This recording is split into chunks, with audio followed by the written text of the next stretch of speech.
بسم اللہ الرحمن الرحیم۔ کتاب بہجت الدعا کے صفحہ نمبر 380 پر اس کو بیان کیا گیا ہے۔ آیت اللہ بہجت خدا رحمت کرے ان پر، وہ اپنے اطراف والوں اور خود کے شاگردوں کو بہت زیادہ جمعرات کے دن والی نماز پڑھنے کی سفارش کرتے تھے اور فرماتے تھے کہ آیت اللہ سید مرتضیٰ کشمیری جب بھی اس نماز کو پڑھتے تھے ان کے لیے تحفہ پہنچتا تھا۔ کتاب جمال العذب کہ جو سید بن طاؤس نے لکھی ہے، اس کتاب میں اس نماز کے طریقے کو وہ اس طرح بیان کرتے ہیں۔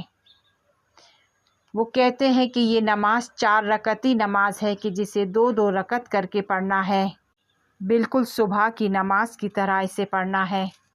پہلی 2 رکعتی نماز کی پہلی رکعت میں سورہ حمد کے بعد 11 مرتبہ سورہ توحید پڑھیں، دوسری رکعت میں سورہ حمد کے بعد 21 مرتبہ سورہ توحید پڑھیں۔ اس کے بعد نماز کو ختم کرے، سلام پڑھنے کے بعد دوبارہ 2 رکعت نماز پڑھیں صبح کی نماز کی طرح، اور پھر اس دوسری نماز کی پہلی رکعت میں سورہ حمد کے بعد 31 مرتبہ سورہ توحید کو پڑھیں، اور پھر دوسری نماز کی دوسری رکعت میں سورہ حمد کے بعد 41 مرتبہ سورہ توحید پڑھیں، اور پھر نماز کو ختم کریں۔ جب نماز ختم کر لیں تو اس کے بعد 51 مرتبہ سورہ توحید کو پڑھیں، اور 51 مرتبہ اللہم صلی علی محمد و آل محمد، اور پھر سجدے میں جائیں اور 100 مرتبہ یا اللہ کہیں۔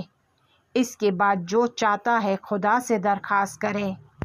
پیغمبر اکرم صلی اللہ علیہ وآلہ وسلم فرماتے ہیں، اگر خدا سے چاہے کہ پہاڑ کو نابود کر دے، پہاڑ نابود ہو جائے گا۔ اگر بارش کے برسنے کو چاہتا ہے، یقین کرے بارش ہونا شروع ہو جائے گی۔ بے شک اس کے اور خدا کے درمیان کوئی چیز مانے نہیں رہتی۔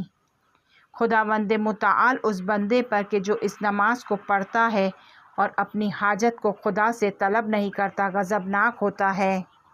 اس نماز کے پڑھنے کا وقت جمعرات کے دن ہے۔ جمعرات کے دن صبح سورج طلوع ہونے سے لے کر جمعرات کی شام تک سورج غروب ہونے تک اس نماز کو پڑھ سکتے ہیں۔